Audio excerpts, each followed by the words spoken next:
चला तर व्हिडिओला वेळ न घालवता सुरुवात करूया.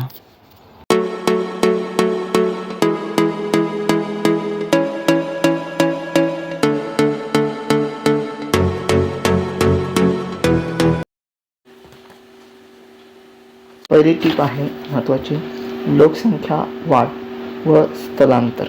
ओके, आता तुम्ही कोणत्याही प्रश्नाचं उत्तर देताना टिप्पा लिहा. यामध्ये पहिले मुद्दे कॉमन आहेत. प्रस्तावना, त्या प्रश्नाची प्रस्तावना ओके ती येणार. नंतर मुख्य उत्तर, ओके त्याचं मुख्य उत्तर, आणि नंतर शेवटी समारोप. ओके, या पद्धतीने आपल्याला उत्तर लिहायचे आहे. ओके, बघा लोकसंख्या वाढ व स्थलांतराचा काय संबंध आहे की जर समजा एखाद्या प्रदेशात देणाऱ्या आणि घेणाऱ्या प्रदेशात स्थलांतर होते, मग तिथे काय परिणाम होतो, मग कोणत्या प्रदेशाची लोकसंख्या वाढणार आहे, कोणत्या प्रदेशाची संख्या कमी होणार आहे वगैरे, ते तुम्ही तिथे लिहू शकता. ओके, नंतर आहे लोकसंख्या वितरणावर परिणाम करणारे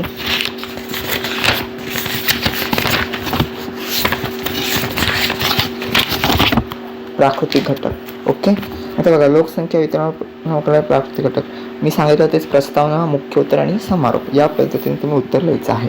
मी काय करू शकता, मुख्य उत्तर सुरू करण्यापूर्वी तुम्ही तक्ता दाखवू शकता की प्राकृतिक घटक कोणते परिणाम करतात ते तुम्ही दाखवू शकता. ओके, बघा लोकसंख्या वितरण प्रस्तावनामध्ये तुम्ही काय लिहू शकता, तुम्हाला सांगतो की लोकसंख्या वितरण हे असमान आहे, कारण लोकसंख्या वितरणावर विविध प्राकृतिक घटक जसे की हवामान, पाण्याची उपलब्धता इत्यादी घटक परिणाम करतात. ओके, हे घटक काही प्रदेशात अनुकूल असतात तर काही प्रदेशात ते अनुकूल नसतात, म्हणजे प्रतिकूल असतात. अनुकूल असतात काही प्रदेशात ते प्रतिकूल असतात. त्यामुळे लोकसंख्या ही वेगवेगळ्या भागात लोकसंख्येमध्ये काय आढळते, विविधता आढळते. म्हणजे एखाद्या प्रदेशात लोकसंख्या जास्त असते तर एखाद्या प्रदेशात लोकसंख्या कमी असते. तर लोकसंख्या वितरणावर परिणाम करणारे घटक पुढीलप्रमाणे ते लिहून तुम्ही मग पाण्याची उपलब्धता बघा, ज्या प्रदेशात मुबलक पाणी असेल, जिथे पाण्याची उपलब्धता जास्त असेल तिथेच मानव वस्ती करण्यास प्राधान्य देणार आहे. आता जर आम्ही इतिहासात जातो, बघा पूर्वीच्या काळी ज्या वस्त्या असतात, त्या पूर्वीच्या काळच्या ज्या वसाहती होत्या त्या कुठे होत्या, नदी काठी वसल्या होत्या. त्या का, कारण मुबलक पाणी होतं त्या भागात आणि त्याचा उपयोग हा शेतीसाठी केला जात होता. म्हणजे ज्या प्रदेशात मुबलक पाणी असेल तर तिथे उद्योगधंदे सुद्धा स्थापित केले जाऊ शकतात. ओके, नंतर आहे हवामान, मृदा. ओके, भूरचना, एखाद्या प्रदेशाची भूरचना कशी आहे, तो प्रदेश मैदानी आहे, पठारी आहे की पर्वतीय आहे, ते सुद्धा तिथे लोकसंख्या वितरणावर परिणाम करतात. ते सुद्धा तुम्ही तिथे लिहायचे आहे. नंतर आहे प्रादेशिक विकास, यावर परिणाम करणारे घटक. आता बघा प्रादेशिक विकास, ओके यावर सुद्धा काय आहे, काही घटक परिणाम करतात. मग त्यात आहे प्राकृतिक घटक आहेत, रचना आहे, पाण्याची उपलब्धता आहे, ओके हवामान आहे. बघा ज्या प्रदेशात पाण्याची उपलब्धता असेल त्या प्रदेशाचा प्रादेशिक विकास होणार आहे.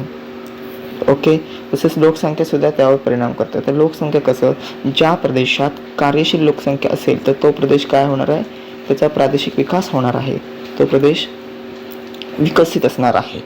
ओके, अशा प्रकारे प्रादेशिक विकासावर सुद्धा काही घटक परिणाम करतात. आता व्यापारातील वाहतुकीची भूमिका. ओके, यामध्ये तुम्हाला व्यापार काय करावं लागेल, प्रस्तावना द्यावी लागेल की वाहतूक म्हणजे काय. प्रस्तावनेमध्ये तुम्ही काय लिहायचं ते तुम्हाला सांगतो. ओके, तुम्ही लिहू शकता की व्यापार ही एक तृतीयक आर्थिक क्रिया आहे. कोणत्याही वाहतूक ही कोणत्याही व्यापारामध्ये महत्त्वाची भूमिका बजावते. ओके, मग प्रस्तावना झाली की नंतर तुम्ही व्यापार म्हणजे काय, वाहतूक म्हणजे काय ते लिहायचं आणि मग मेन आन्सर जे आहे ते लिहायला सुरुवात करायचं. मग रस्ते मार्गाचं काय आहे, हवाई मार्ग, जलमार्ग, ओके लोहमार्ग, त्यांचे काय महत्त्व आहे, नळमार्ग, ओके ते तुम्ही तिथे लिहायचं आणि मग शेवटी समारोप करायचा. ओके, अशा वेळी हा प्रश्न सोडवता येईल. सखोल उदाहरण सखोल उदरनिर्वाहक शेती. यामध्ये तुम्हाला सखोल उदरनिर्वाह शेती म्हणजे काय? ओके, सखोल उदरनिर्वाहक शेती म्हणजे काय? ओके, मग त्याची समस्या काय, त्याचे स्वरूप काय, वैशिष्ट्य काय, उत्पादन काय, वितरण काय, ते सगळं तिथे त्या मुख्य उत्तरामध्ये लिहायचं आहे. ओके, पुढे बघूया. स्थानमुक्त उद्योग. ओके, यामध्ये तुम्ही अधिक उद्योगांवर कोणते घटक परिणाम करतात ते लिहायचं. नंतर स्थानमुक्त शक्ती प्रस्तावनामध्ये येणार. नंतर स्थानमुक्त उद्योग म्हणजे काय, स्थानमुक्त उद्योग निर्मितीची कारणे कोणती, ते सर्व तिथे तुम्ही मुख्य उत्तरात लिहायचं आहे. ओके, नंतर नागरी वस्तीच्या समस्या. बघा, प्रस्तावनेमध्ये काय लिहायचं की नागरी वस्तीमध्ये लोकसंख्या दिवसेंदिवस वाढत चालली आहे आणि अशा वेळी काही समस्यांना सामोरे जावे लागते, जसं की झोपडपट्टीत वाढ होणे, प्रदूषण वगैरे, ते तुम्ही तिथे मुख्य उत्तरात लिहू शकता. तर भूगोल अभ्यासकाची कौशल्ये. भूगोल अभ्यासकाची जी कौशल्य आहेत ते तुम्ही तिथे लिहायची आहेत, म्हणजे निरीक्षण असेल वगैरे वगैरे ती. आता लोकसंख्या संक्रमणाचा तिसरा टप्पा.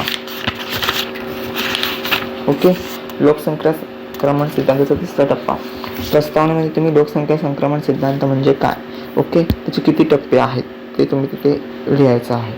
ओके, आणि मग तिसऱ्या टप्प्याचं विश्लेषण करायचं आहे की कमी होणारा मृत्यूदर, प्रगतीचा वाढता वेग, उंचवणारे राहणीमान, द्वितीय तृतीयक व्यवसायांचा विस्तार असतो, ते सगळं तुम्ही एक्सप्लेनेशन तिथे द्यायचं आहे. स्थलांतरची कारणे. त्यामध्ये स्थलांतर म्हणजे काय आहे ते थोडक्यात लिहायचं. ओके, मग त्याची कारणे काय आहेत, प्राकृतिक, सामाजिक, आर्थिक कारणे ती तिथे लिहायची आहे. संच तिसरा. ओके, मासेमारीवर परिणाम करणारे प्राकृतिक घटक. ओके, हे मध्ये पण तुम्ही आधी मासेमारी हा कोणता व्यवसाय, प्राथमिक व्यवसाय आहे. मासेमारी हा प्राथमिक व्यवसाय आहे. मासेमारी या व्यवसायावर विविध प्राकृतिक तसेच मानवी घटकांचा परिणाम होतो.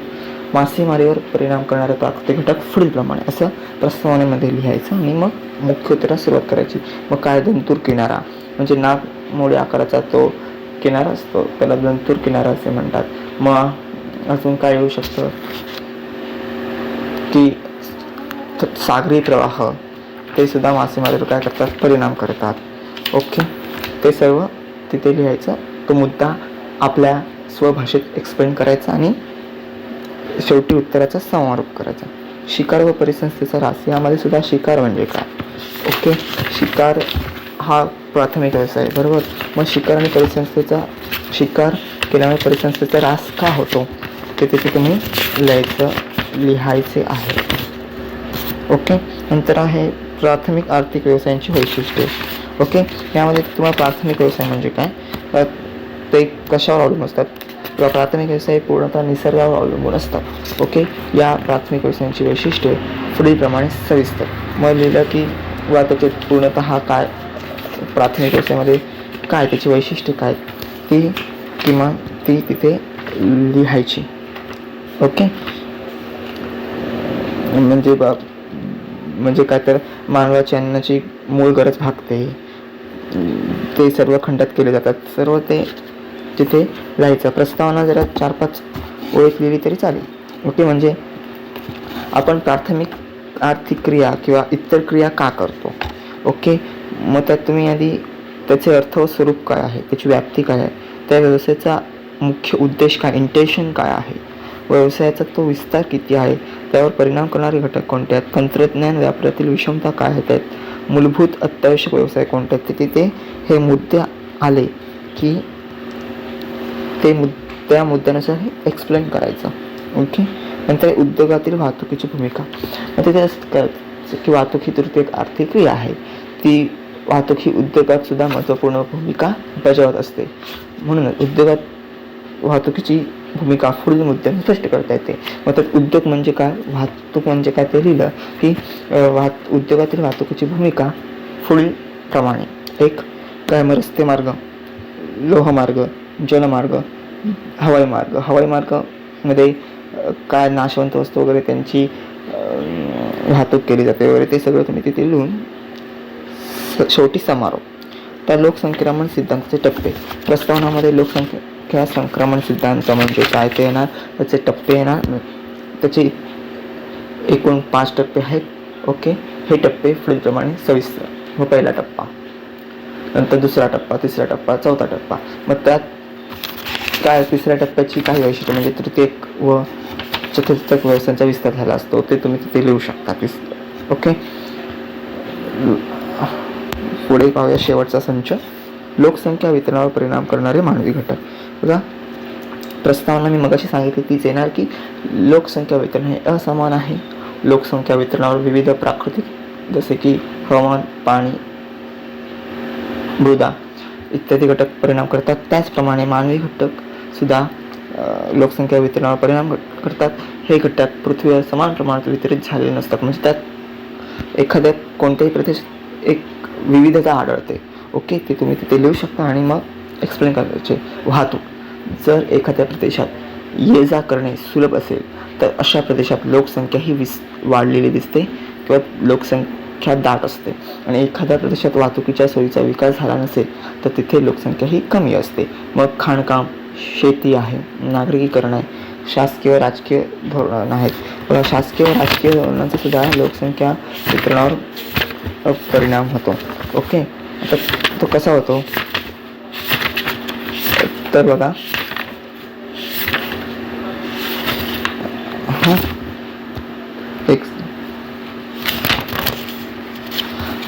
तर सामाजिक राजकीय घटकांचा प्रभाव पडतो. म्हणजे आता समजा काय तर देशाची फाळणी असेल, एखाद्या प्रदेशात स्थिर राजकीय व्यवस्था असेल किंवा अस्थिर राजकीय व्यवस्था असेल. ओके, आता उदाहरणार्थ सांगतो, बंगालची फाळणी आहे, दुसरे महायुद्ध आहे, हे ह्याच्या घटकांचा प्रभाव तो लोकसंख्या वितरणावर होत असतो.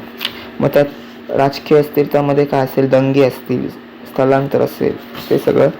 आणि त्याची उदाहरणं तुम्ही देऊ शकता. दैनंदिन व्यवहारात ज्या घटना घडतात यासंबंधी त्याची उदाहरणं तुम्ही देऊ शकता. ओके, नंतर आहे जन्मदर व मृत्यूदर यातील फरक. ओके, जन्मदर आणि मृत्यूदर म्हणजे काय, त्यात सहसंबंध किंवा त्यात फरक काय आहे ते तुम्ही तिथे सविस्तर लिहायचं आहे. ओके, पुढचा आहे तृतीयक व्यवसायांची वैशिष्ट्ये. तर तृतीयक व्यवसाय म्हणजे काय, त्यांची वैशिष्ट्य काय आहे ते तुम्ही तिथे लिहायचं आहे. नंतर सार्वजनिक उद्योग. सार्वजनिक उद्योगामध्ये सार्वजनिक उद्योग म्हणजे काय, ते मालकी कोणाची असते, नेमकं त्या उद्योगामध्ये काय काय असतं ते तिथे तुम्ही लिहायचं आहे. मग त्याआधी प्रस्तावनेमध्ये उद्योगांचे वर्गीकरण कसं केले जाते ते लिहून प्रस्तावना पूर्ण करायची. नंतर सार्वजनिक उद्योग म्हणजे काय, सार्वजनिक उद्योगांची वैशिष्ट्ये लिहून शेवटी उत्तराचा समारोप करायचा. ओके, नंतर चतुर्थक व्यवसायांची वैशिष्ट्ये. मग त्यामध्ये चतुर्थक व्यवसायांचे वर्गीकरण, व्यवसाय म्हणजे काय, व्यवसाय का आवश्यक आहे ते लिहून झालं, ते प्रस्तावनेमध्ये लिहायचं. नंतर चतुर्थक व्यवसाय म्हणजे काय ते लिहून झालं की दुसरा मुद्दा, चतुर्थक व्यवसायांची वैशिष्ट्ये ही आहेत किंवा पुढीलप्रमाणे. ओके, असे लिहून उत्तर काय करायचं, उत्तराचा शेवटचा भाग म्हणजे समारोप, त्या उत्तराचा समारोप करायचा. ओके, मग चतुर्थक व्यवसाय कोणते आहेत, त्यांची वैशिष्ट्य काय आहे. ओके, बरं, चतुर्थक व्यवसाय हे काय आहेत तर बुद्धी व कौशल्यावर आधारित आहेत.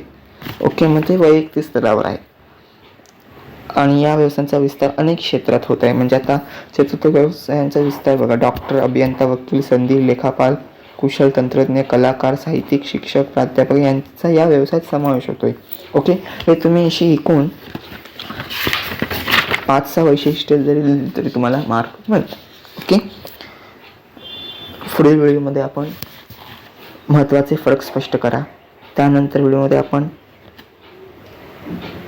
महत्त्वाच्या आकृत्या, नकाशे आणि मग त्यानंतरच्या व्हिडिओमध्ये आपण महत्त्वाचे पॅरेग्राफ ओके पाहणार आहोत.